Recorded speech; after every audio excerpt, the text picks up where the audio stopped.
യുക്രൈന്റെ കണക്കുകൂട്ടലുകൾ തെറ്റിക്കാൻ റഷ്യ മുന്നിട്ടിറങ്ങുകയാണ്. ആർക്കും തടയാൻ കഴിയാത്ത ഒരു ആണവായുധവുമായി പുടിൻ ഇറങ്ങിയിരിക്കുന്നു. യുക്രൈനെതിരെ ഏറ്റവും നവീനമായ ഒറഷ്നിക് മിസൈൽ റഷ്യ പ്രയോഗിച്ചു എന്ന വാർത്തയാണ് പുറത്തുവരുന്നത്. കൂടുതൽ ഒറഷ്നിക് ആണവ മിസൈലുകൾ തയ്യാറാക്കുകയാണെന്നും റഷ്യ വ്യക്തമാക്കി കഴിഞ്ഞു.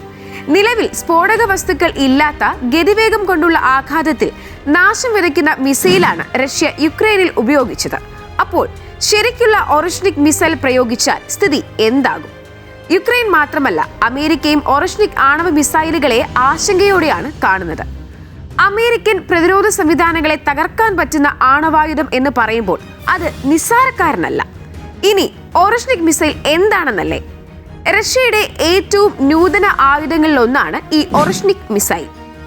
ഒരു ഹൈപ്പർസോണിക് മിസൈൽ, അതായത് ശബ്ദത്തേക്കാൾ 10 ഇരട്ടിയിലധികം വേഗതയുള്ള ആണവ മിസൈൽ കഴിയുന്നത്ര വേഗതയിലാണ് കുതിക്കുക.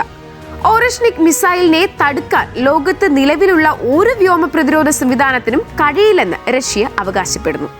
അന്തരീക്ഷത്തിന് തൊട്ടു മുകളിൽ റഡാറുകൾക്ക് പിടികൊടുക്കാതെ തന്ത്രപരമായി പറക്കുന്ന ഹൈപ്പർസോണിക് വിസ്മയമാണ് ഇത്.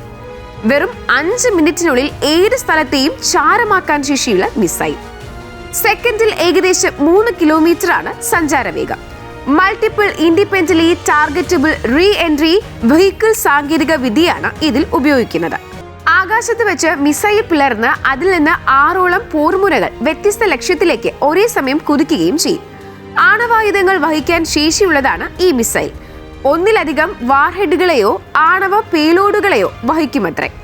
യുക്രൈനിൻ Oreshnik mobile medium range ground based missile സിസ്റ്റമാണ് ഉപയോഗിച്ചതെന്ന് റഷ്യൻ പ്രതിരോധ സേന വ്യക്തമാക്കി. 2024 നവംബറിൽ റഷ്യ പരീക്ഷണാർത്ഥം യുക്രൈനിൽ പ്രയോഗിച്ചിരുന്നു അത്രേ. എന്തായാലും അമേരിക്കയുടെ പേട്രിയറ്റ് മിസൈൽ ഡിഫൻസ് സിസ്റ്റം ഉൾപ്പെടെയുള്ളവയെ നിഷ്പ്രഭമാക്കാൻ ഇതിന് കഴിയുമെന്നാണ് വിദഗ്ധർ അഭിപ്രായപ്പെടുന്നത്. അമേരിക്കൻ ഉപഗ്രഹങ്ങൾക്ക് ഇതിനെ ട്രാക്ക് ചെയ്യാനോ മുൻകൂട്ടി നശിപ്പിക്കാനോ കഴിയില്ല എന്നതും അമേരിക്കയെ ആശങ്കയിലാഴ്ത്തുന്നുണ്ട്.